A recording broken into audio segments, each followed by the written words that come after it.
It is getting super real today because I am talking all about porn. Oh yeah, I'm going there.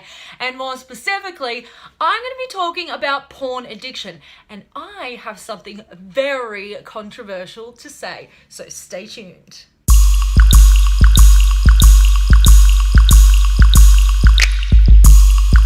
Welcome back to my channel. If you're new here, my name's Nadia, and every week I bring you real sex talk aimed at breaking down the shame and stigma that we have around sex. And today, I'm going to assume you landed on this video because you feel that you have a porn addiction, or because you're wondering if maybe you have a problem with porn. Well, I'm about to shatter everything that you think you know about porn because I have something very, very controversial to say. You ready? All right, here it goes. Let's do it on the next slide. Porn addiction isn't real. Just let me repeat that one more time. Porn addiction is not real. I want you to keep watching because I've got 3 really hard-hitting facts to tell you that are going to change your mind when it comes to the topic of porn addiction. Now, if you've seen my videos before, it's no secret that I am pro porn. I love a bit of good porn to get me in the mood, and I think it's a great discussion tool for you and your partner to watch together, to learn what each other is into, and to get new ideas. But I also have so many followers and subscribers and readers of my sex columns come to me really conflicted over their love of porn, telling me that they're worried that they might have an actual problem with it or an addiction.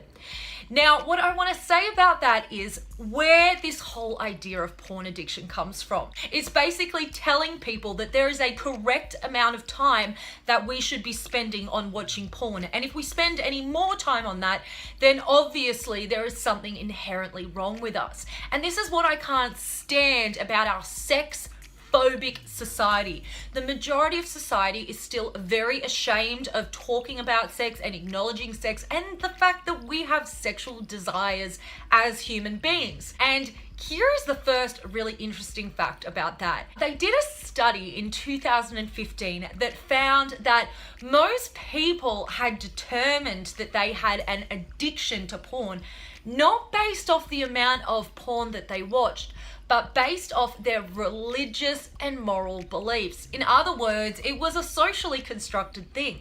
But here's the more interesting thing about that. A follow-up study found that actually it was people who considered their porn viewing an addiction, in other words, something bad, that tended to experience depression and struggled with it being negatively impacting their life.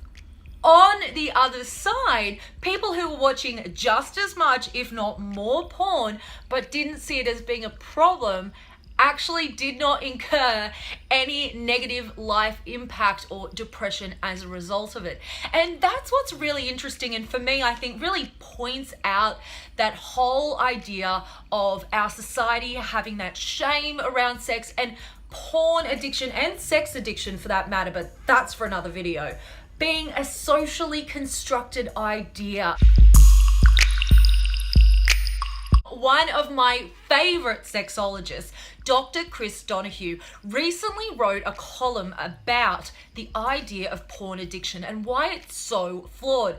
And I love the analogy that he used. He basically said that if someone were to binge watch Netflix all day long, hell, if we were to binge watch it all weekend long, or if we were to spend hours upon hours upon hours every single day watching the football, no one would tell us we had an addiction. In fact, we'd probably all very publicly, openly talk and laugh and joke about our different binge watching habits. Why is watching porn a lot considered an addiction, but we can watch all the Netflix we want and no one says there's anything wrong with that? We have this ridiculous idea that watching porn is something that encourages sexual violence and it encourages disrespect to women. Not just as a woman, but as someone who does my research, I can actually tell you that the countries that have the most open-minded and liberal attitudes towards pornography consumption actually have the lowest rates of sexual violence and the lowest rates of unwanted pregnancy. And that's because when we tell people that something is bad and that they need to repress it and stifle it, all it does is pushes us to express it even more in even more profound and potentially damaging ways.